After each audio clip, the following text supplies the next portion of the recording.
Hi guys, it's Miss Chronister. Welcome to week 7. We have a lot of work this week to do. We're going to be starting our next embedded assessment where you're going to write a short story all by yourself. So we're going to look at some short stories and some short story elements. So I've got a lot of stuff packed in these announcements. Make sure you go through it. Make sure you watch this video. It'll help you out. All right. So first, for 2.1 in your Springboard activity, it just wants you to kind of preview that we're going to be writing a short story and start getting your mind thinking about that. So you're going to answer a few questions in our blog. So go to the blog for activity 2.1 and you're going to answer in 3 sentences. Tell me what makes a good story. Tell me what are some literary elements that you know of that you think you could incorporate into a short story. So think like symbolism, flashback, metaphors. What do you know? What could you incorporate on your own? And then lastly, what are you going to need to be successful in writing a short story? So maybe you're like, oh, I don't know any literary elements. Maybe I should brush up on that. Or dang, I'm like the least creative person ever. I'm going to really have to brainstorm some stuff. So write down 3 sentences answering those questions. They're in the bullets in our announcements there. They're also in your Springboard activity. Then I want you to make one meaningful response to somebody else. So in like a sentence, respond to somebody else. Okay? So let's look at some stuff because you're going to be writing a short story. You'll notice I have this little graph in the announcements. If you were to kind of create a visual of a short story, it would follow this format. So you see right here, I'm looking at this backwards, so hopefully I'm doing this correctly. Right here is the background of the story. It's still flat. It's where like the setting is being introduced, characters are being introduced. Nothing major is happening yet until you get to this part right here. And it's not on this graph, I wish it were, but there's always an inciting incident. That's what kicks off this rising action. So where this bend here is, there's usually an initial conflict that gets started. Then you go up the rising action. So all this is just the events in the story that make the story. Things the main character encounters, conflicts that happens, the main character dealing with stuff, all the way to the climax. So the climax, this is when the problem reaches a point. This is where it kind of like the pinnacle of the main conflict in the story. So think about whatever the main conflict of the story is. When that reaches a head, you're at the climax. Okay? A lot of people say it's the most exciting part of the story. A lot of times that's true, but that's not always true. All right? Then there's the falling action. This is when the characters are kind of like solving the problem. The problem's pretty much over, but they're kind of working through the end. And then the resolution is everything's over. This is like the happily ever after of the story, how things end. Okay? So when you write your own story, you're going to be doing these parts. You're going to make sure your story has all these parts. So this is a good visual to kind of keep with you so you know where you need to take your story. You know you need to introduce characters in this setting here. You know you need an initial conflict. You know you need the characters struggling through that conflict and stuff like that. Okay? Your story is going to need all those parts.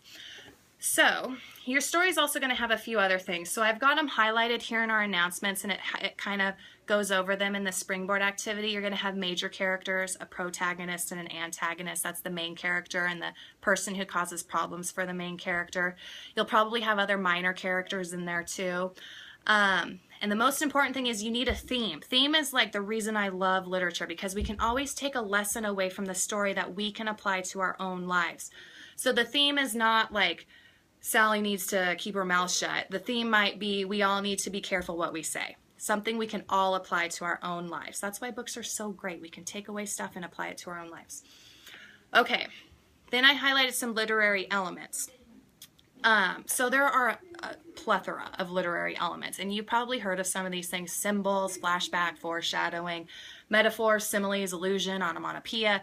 There's a ton. I actually included a YouTube video because you guys might be sick of seeing me every week, I don't know. But I included a YouTube video where somebody else goes over some literary elements and gives you some examples of them being used. So that kind of helps you understand what they are. The reason we're talking about these literary elements is because you guys are going to have to include some literary elements in your short story. So some are harder to incorporate than others, so think about the ones you're comfortable with, and then you're going to include those. Okay, so I know it's already a lot of information. So for activity 2.2, if you're looking at your Springboard activity 2.2, you're going to have to go through this and answer the questions I've got in here. So they're in your Springboard activity, but they're also in my announcements. So wherever it's easier for you to, if it's easier for you to copy and paste this into a Word document and get it to me that way, that's fine. So number 1 says think about a character for your short story. So you're going to create a character and some characteristics for that character. Maybe they're a really volatile person, or maybe they're really shy, whatever. And number 2, it says an essential element of a short story of the plot is the conflict. So you're going to have to think about a conflict that your character is going to have. So think about the characteristics that you give your character. If they're volatile, then the conflict that you create for them is going to have to kind of match that characteristic, right? If they're shy, they might come across a different conflict than a really volatile person would. So you're going to, for number 2, give me your character's name, their characteristics, an external conflict that they can go through. So an external conflict is something you encounter in the world. It comes across you. And then there's internal conflicts where you might be wrestling with something in your head, like struggling with something about yourself. So that just is going to be like those number 1 and number 2 is just going to be like a brainstorm for your story to get some of your ideas about your character set. All right, then activity 2.3.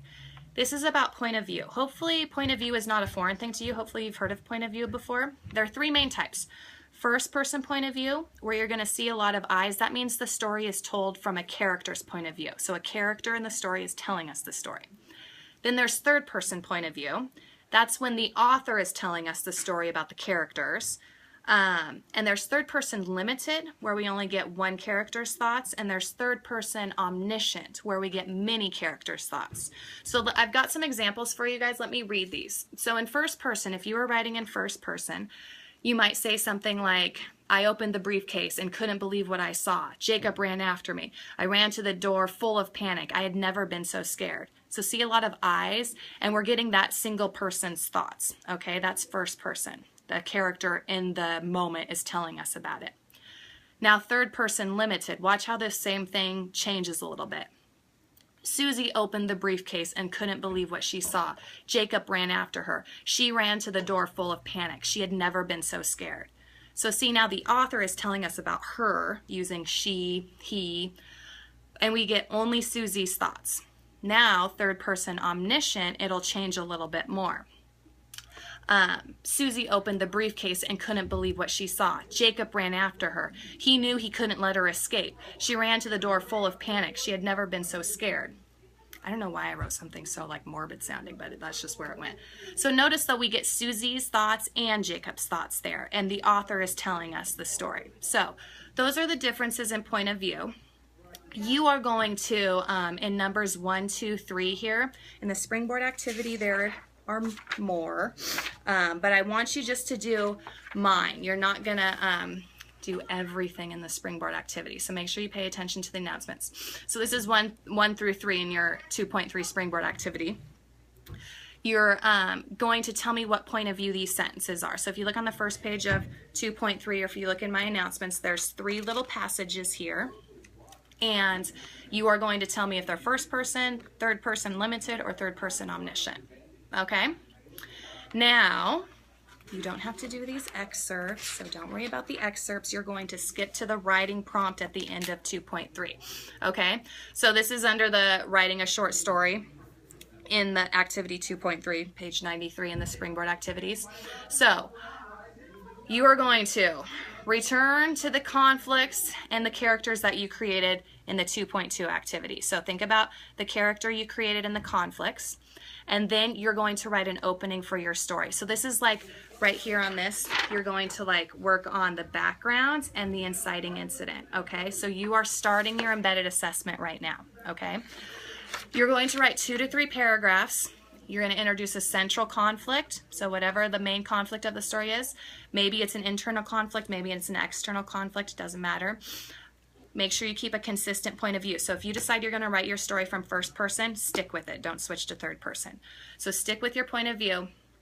And make sure you're really good with describing your character. What do they look like? How do they feel? Describe the setting. When we read stories, we want them to be descriptive so we can picture them in our heads, right? So really practice that. I've got kind of a template for you because I know some of us, we're not writers all the time. So here's a little template of what to do in your first paragraph. This is where your exposition starts. Your second to third paragraph is going to be where you introduce your inciting incident, where you start your main conflict. And also remember those literary elements, okay? Imagery is a great easy one to include. So imagery just means that you're being really descriptive. You're painting a picture of all the five senses for your reader. Try imagery, maybe throw in a couple similes when you're describing your character or a metaphor. So try to, within these first 2 to 3 paragraphs, try to get a couple literary elements in there, okay? As always, I'm here to help. Spend some time on this week because this is going to start your embedded assessment, and so you want to make sure you're doing a really awesome job. You can send me a draft or do anything you need to get yourself some help, okay? I'm always here, so contact me if you need to, all right, guys? Take care.